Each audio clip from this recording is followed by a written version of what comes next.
So we have 100-year-old tradition that might be based on a completely wrong understanding of the science. So it's time to unpack that science and have a look at it. I've had a chance on this podcast to chat with some of the best aerodynamic experts in the world, and I've also gone deep down the rabbit hole on wind tunnel data myself. And what I've found challenges everything the cycling industry wants you to believe. We're going to look at specialized wind tunnel study data. We're going to hear from the designer of the Olympic gold medal winning bike, and we're going to discover why Primož Roglič won major cycling races with hairy legs. Okay, but first, the science that started this whole obsession. Specialized Morgan Hill wind tunnel.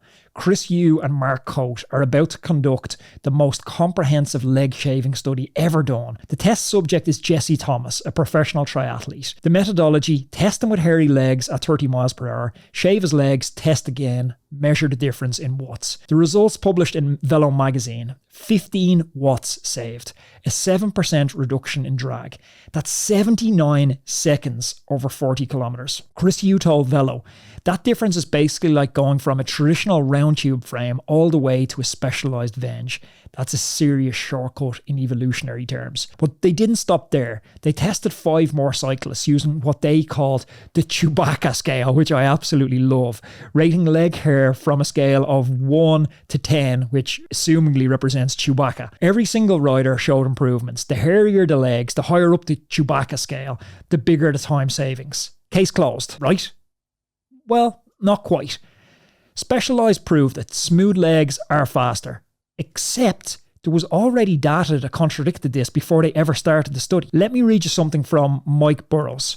Remember this guy who designed the Lotus 108 bike, the bike that Chris Boardman rode to the Olympic gold medal in 1992? Well, Burrows said, in the 1930s, someone put a smooth sphere into the wind tunnel. The wake it made was as big as 2 spheres. They then put a thin piece of wire around the sphere just before the widest point. The wake halved in diameter. What he's describing here is called the golf ball effect. Rough surfaces can actually reduce drag by creating a turbulent boundary layer that helps air stick to the surface. Burrows went on. The joke is to give yourself a double Mohican on your legs just before the widest point. It's very difficult to do and it would look very silly. It definitely would look very silly. But if this is just about aerodynamics, surely we unquestionably follow the data. If the 79 seconds matter, why not strive for more? Also, why did Primož Roglič win the 2023 Tirreno Adriatico with hairy legs? Why don't cyclists shave their arms? Because arms represent 35 to 40% of the surface area of legs. And why do Peter Sagan sometimes race with stubble? I'm not buying it. There's something else going on here. So let's look at what professional cyclists actually said when you asked them why they shave. British Cycling surveyed its athletes.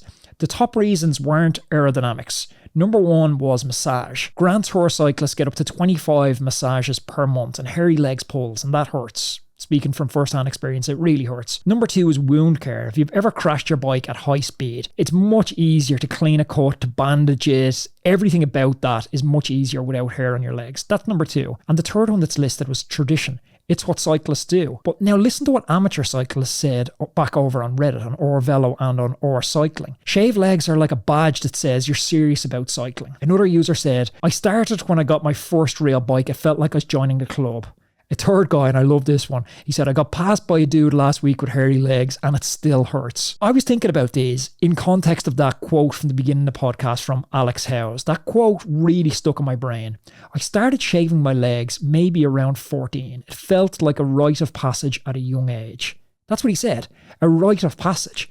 It almost sounds tribal, and I think it sounds that way because it is that way. We say cycling's all about the numbers, about the watts, the weight, threshold, VO2, coefficient of frontal drag, but it's not. Shaved legs aren't a number, they're a signal, they're a message. If we zoom out for a second, think about the biggest companies in the world. When I ask you to name the biggest companies in the world, like immediately Apple, Nike, they jump out straight away. And these companies spend so much money designing logos, millions of dollars in design fees on the Nike swish or the Apple logo.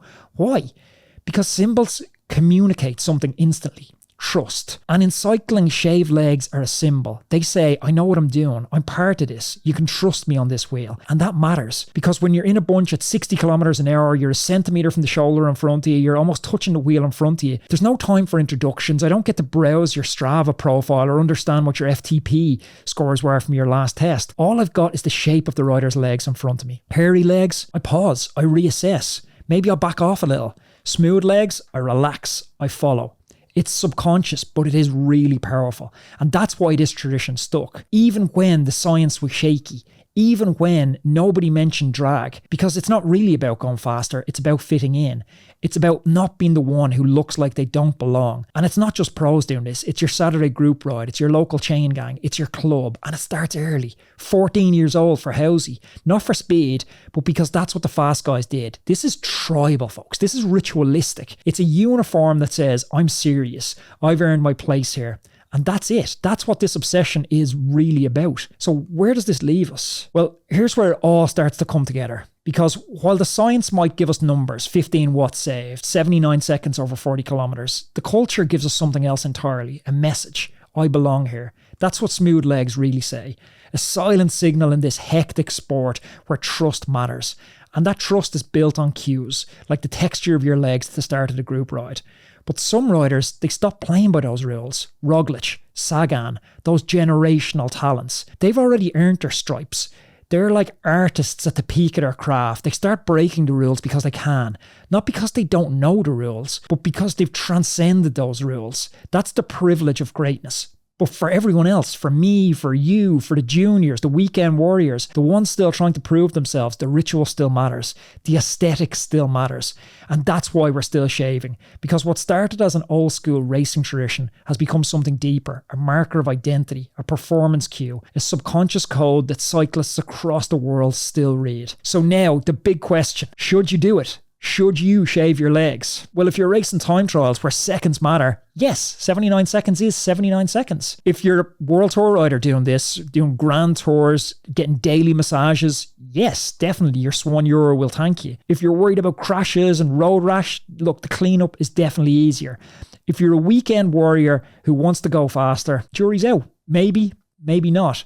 Aero wheels are a better position, are going to make you just as fast, if not faster. The decision to shave or not is actually representative of something wider I see going on in cycling, almost a cultural war in cycling. It's legacy old school tradition versus new entrants, the new wave. And maybe that's what this really comes down to. It's a quiet tug of war between the legacy of the sport and that next generation, redefining what it means to belong. The leg shaving debate isn't really about legs, it's about who gets to be a real cyclist. Mike Burrows, the aerodynamic genius, might be right. Strategic hair placement could make you faster. Specialised wind tunnel data is also right. Smooth legs reduce drag. But both them are missing the point. Because out on the road, when you roll up to a group ride, nobody's calculating your drag coefficient. They're looking at your legs and deciding if you belong. Because like it or not, in cycling, your legs speak before you do.